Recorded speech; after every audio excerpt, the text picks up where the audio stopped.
सम्पूर्णमा नमस्कार। आज हामी श्री शिवमावि बन्दीपुर 3 सेराटारको तर्फबाट रामायणको बालकाण्डमा आधारित कथालाई परम्परा बालनाचको माध्यमबाट प्रस्तुत गर्न गइरहेका छौँ। स्वीकार्नुहोस्।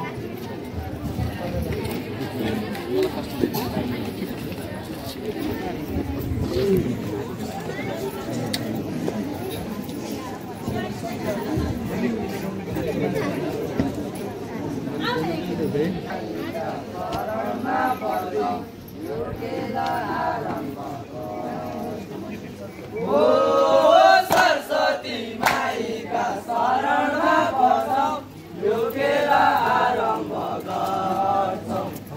सरस्वती माईका शरणमा पर्छौं, यो खेला आरम्भ गर्छौं। अयोध्याका राजा दशरथ थिए, पुत्र नभई सुकली। अयोध्याका राजा दशरथ थिए, पुत्र नभई सुकली। अयोध्याका राजा दशरथ थिए, पुत्र नभई सुकली।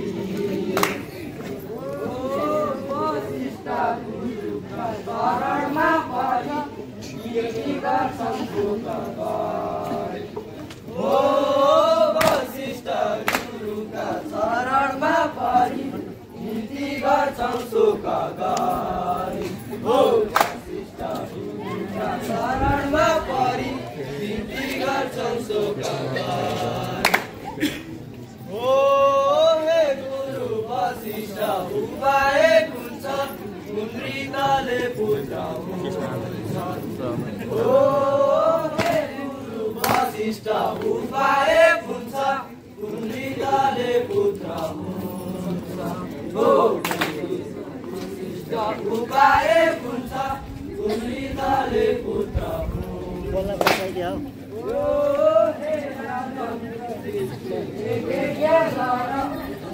पुत्र छैन। हे राजन पुत्र गर हुन्छन् पुत्र छैन।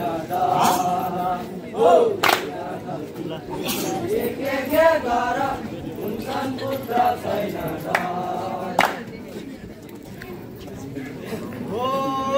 वशिष्ठ ऋषिले होम गर्न लाए,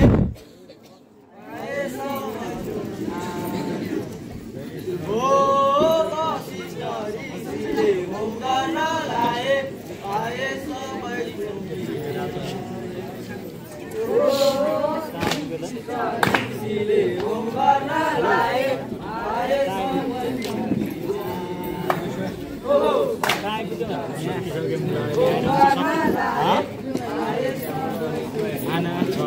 यहाँ यो माथि अघि जुन ठाउँ छ नि यही भने मलाई फोन गर्नु त्यो झार्नु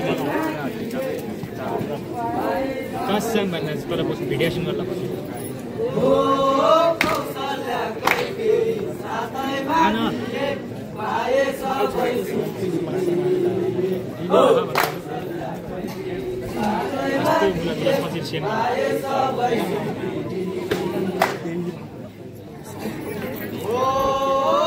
मेरो भागवनी सुमित्रा जागिन, दुवैसित पाइस मागिन्।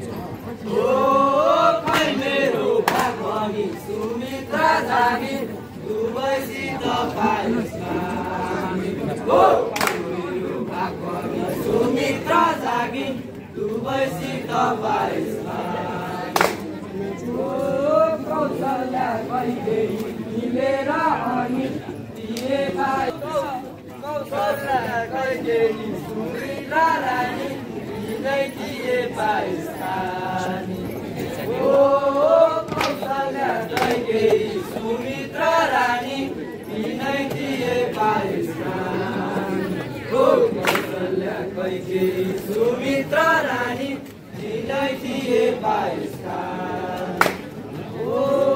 क्रमैले 10 महिना गयो, जन्म हुने बेला भयो। क्रमैले 1 देखि 10 महिना गयो, जन्म हुने बेला भयो। क्रमैले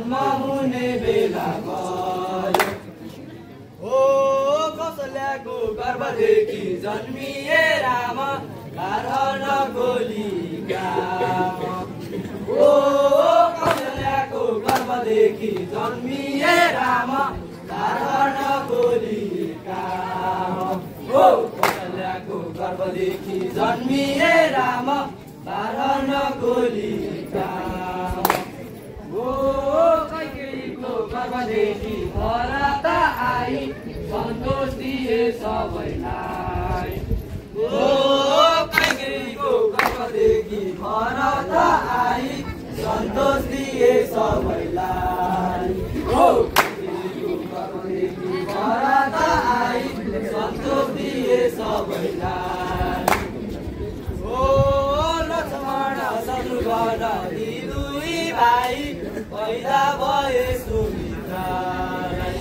हो लक्ष्मण शत्रुघ्न यी दुई भाइ पैदा भए सुमित्रालाई हो लक्ष्मण शत्रुघ्न यी दुई भाइ पैदा भए सुमित्रालाई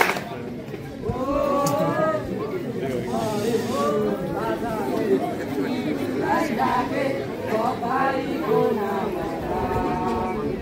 हो राजाले गुरुलाई ढाके सबैको नाम राखे हो राजाले गुरुलाई ढाके सबैको नाम राखे हो लगाएर व्रतबन्ध भयो बिहा गर्न बाँकी रह्यो लगाए त व्रतबन्ध भयो बिहा गर्न बाँकी रह्यो हो कर्म लगाए त व्रतबन्ध भयो बिहा गर्न बाँकी रह्यो हो कर्म लगाए त व्रतबन्ध भयो बिहा गर्न बाँकी रह्यो हो